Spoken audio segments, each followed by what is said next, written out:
guys, it's Christina. Welcome back to my channel. I'm doing something a little bit different today, as y'all can tell. This is the first time I'm having somebody on my channel that I'm interviewing. And I'm really excited about having this guest on my channel because we both have an interest in both disability and horror movies. So this works out perfectly. I'm here with Andrew Sydlik, and he is the host of Freaks and Psychos podcast. So Andrew, do you want to go ahead and introduce yourself? Sure. Hey, everyone. Christina, thanks for having me on your channel. So I started a podcast not too long ago. Only got one episode out so far, but I'm planning to release one tomorrow, actually, the second episode. And Christina graciously agreed to be on for the third episode, which we talk about Don't Breathe. So that'll be out in the next couple weeks. It's called Freaks and Psychos, the Disability and Horror Podcast. And what I wanted to do with that show, there's a million horror podcasts out there. So I wanted to do something a little different and bring my experience as a person with a visual impairment and an interest in disability studies and disability rights, and kind of bring that to bear on horror movies and their representation of disabled characters, the practices of filmmaking in general, how they include or don't include disabled people. So I'm excited. The response has been pretty positive so far, so I'm hoping it'll be a strong new way of thinking about horror movies. Yeah, definitely. I know I've been talking to you a bit. We've been Twitter friends for a little while now, and so Andrew was one of two people that I noticed when I was perusing around Twitter who had been talking about having a podcast centered around disability and horror. And so I went ahead and I was really encouraging him. I was like, please go ahead and start your podcast because I really like it, and I know other people do too. Yeah, and thank you for that, because I mean, it really was the encouragement of other people being excited about the idea that kicked me in the butt to get it started, because there's a lot of work involved in it, especially me. I'm doing it on my own. I'm having people on as guests, but I'm really the primary host and doing all the work. So it's a bit of a challenge, but it's the encouragement has been heartening for me. So thank you, Christina. Oh, you're welcome. As soon as your first episode dropped, I went ahead and downloaded it right away, and can't wait to hear the second one. Cool. So yeah, who do you have on the second podcast? I interview Angela M. Smith, who is a academic writer, critic of. She mainly talks about, as far as I know of her work, horror movies and disability. So she has a few articles out there and a book called Hideous Progeny, which examines the old mostly Universal. Todd Browning's Freaks is also in there. It's not a Universal horror movie, but from the 30s and 40s in the way they depict disability. So we talk about Freaks on that podcast because obviously it's one of the namesakes for the show. Freaks and Psycho were the two movies that kind of inspired the title. So and I'll admit I have not seen Freaks yet. I know a lot of people are surprised to hear me say that, and I see gifs of it all around Twitter. Right. Yeah, it's one of those I'm looking forward to, and yeah, I actually did recently hear of her book, so that'll be a really exciting interview to hear. Cool. Yeah, I think you could probably find Freaks free streaming, possibly even on YouTube. No, actually, I think I looked on YouTube and it wasn't on there. But there's these various streaming services where you can watch things for free, but they have advertisements and things. So I think that's how I watched it. Something like that. Yeah, I tried to get the DVD. I think it's out of print. Yeah. And I actually ended up accidentally buying a Region 2 copy or something, because it wasn't clearly marked on the site that it was. So when I got it and I tried to play it, so I just ended up having to stream it. Oh my gosh. Yeah. So where did your interest in disability and horror come from? Is that something that you've been interested in since you were a kid, or is it like more recent? Yeah, I mean, I've always been a horror fan, pretty much since I can remember watching movies. Because when I was very young, my dad watched all those black and white horror movies, like I was talking about, or in Hideous Progeny, those Universal, Frankenstein, the Wolfman, all that kind of And it's thing. funny you bring that up because I actually just bought the box set. I've never seen any of them yet. I just started watching Dracula the other day. Oh my God, I'm always envious when I hear people say they haven't seen these, well-known horror movies, because I've seen them a million times. So definitely tell me what you think about those. Yeah, definitely. And I know both of us are visually impaired. It's something that we just talked about, that'll be on your podcast episode. But Right. for anyone that's new here, I'm visually impaired since birth. I have retinopathy or prematurity. And actually, black and white movies are not something I usually venture into watching, just Mm-hmm. because of, just kind of the picture quality and the fact that it's black and white. It's kind of hard for me to tell what it is that I'm looking at. So how would you describe your experience watching black and white movies? Because you're also visually impaired.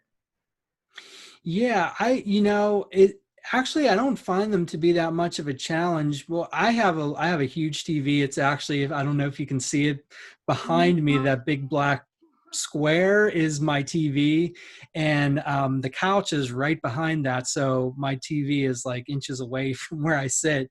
So but black and white movies for me, I've not found a problem, because usually, unless the contrast is not done well, I can usually follow them fairly better than newer movies that just use a lot of darkly lit scenes. That seems to be a trend in movies recently, is like they're Oh yeah, dark, yeah. not in terms of content matter, but in terms of lighting.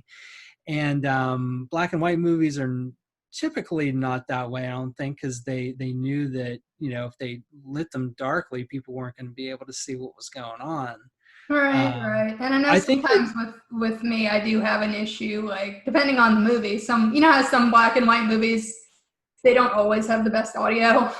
Some of them the can be a little bit audio, staticky. yeah, the audio for Freaks, I'll just warn you, is typically pretty bad, even on the DVD. Oh, okay. So one of the things that Angela said when she was on the show is, like, she usually recommends people to turn on the subtitles when they watch it, because some of the actors also have accents. Some of the actors were like German and Russian, and they have pretty heavy accents as well. So that's Okay. a challenging movie audio wise.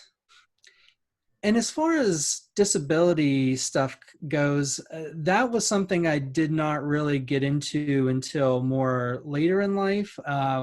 Growing up, like you, I was born with my condition. It's a nystagmus, and my family didn't talk about it too much. I didn't really know other blind students. I went to a public school, so it wasn't really until I started reading about it and I found out there was a disability rights movement, which I had never heard of. I had heard of civil rights, I had heard of feminism and all those other kind of things, but never disability rights.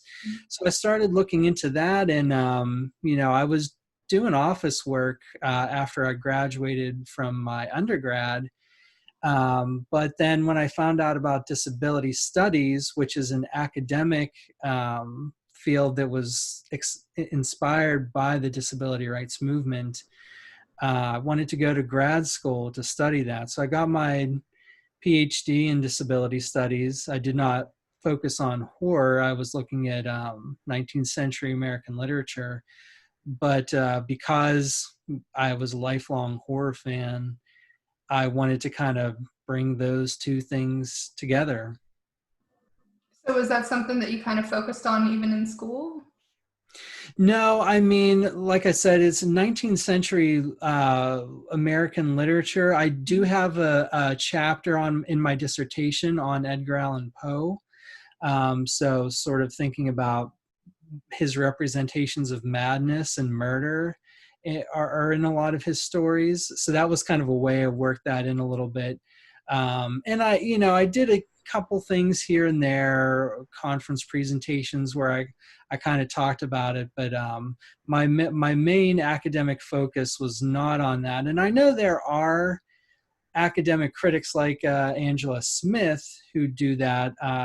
It just is not something. Horror movies are still kind of a little bit of a outlier, in terms of how they're regarded in academia. So, I felt like if I focused on that, it would be harder, which I'm not even going into academia anyway, but when I was still thinking about possibly going into teaching or something like that, I thought, it's going to be harder to get a job if I'm talking about horror movies. So.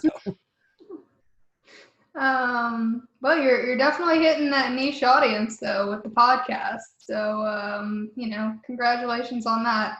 Thanks. You're welcome. What are your, what's your big goal for the podcast? Are there like certain guests you hope to have on at some point, or? I mean, as I was telling you off camera, Michael Berryman would be kind of the dream for me, since he's been in some iconic movies like The Hills Have Eyes and The Goonies, The X-Files. He's been in a lot of things, and so who knows? I figure I'll ask. It's at some point after the podcast has gained a little more ground, and all he can do is say no. Exactly. I just you don't know if you don't ask.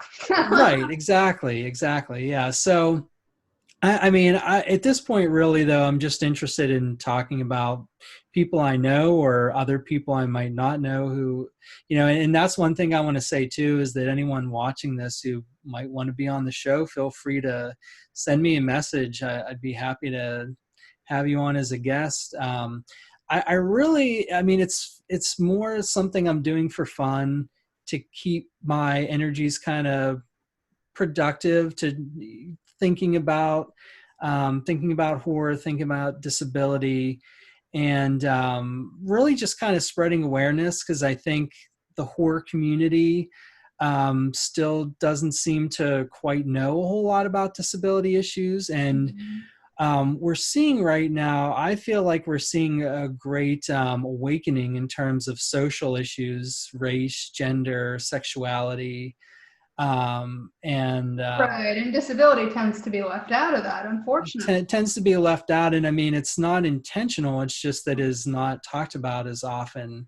So I think the people I know in the horror community, mostly through Twitter and other listeners of podcasts that we have a mutual love for, are pretty open to it. They just never thought of it. Right, exactly. So yeah, thank you so much, Andrew, for being on my channel. I'm going to go ahead and link Andrew's podcast link and any other information he wants me to share with y'all in the description. So Absolutely. Thank you, Christina. You're welcome. All right. Well, thanks everybody for watching. Go ahead and give this video a like, subscribe if you aren't already, leave a comment if you feel inclined, and I'll see y'all later.